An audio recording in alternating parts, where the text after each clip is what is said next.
Ha isdhiibin, hana caajisin, ha niyad jabin, hana quusanin, ha degdegin. Tan ma ahan dhammaadka noloshaada.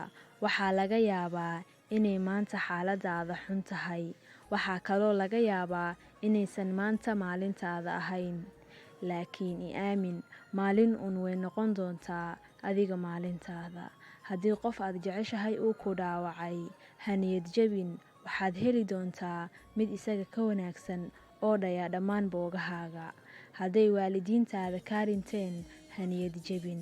Haddii saaxiibo aad in badan ku kalsooneed ay ku khayaameen, ha niyad jabin. Hadday noloshu ku siisay xanuuno fara badan, ha niyad jabin. Taasi waa sunnada nolosha. Qof aysan noloshu dhaawicinna ma guulaysto. Una mahad celi caqabad kasta oo nolosha wax kaa bartay.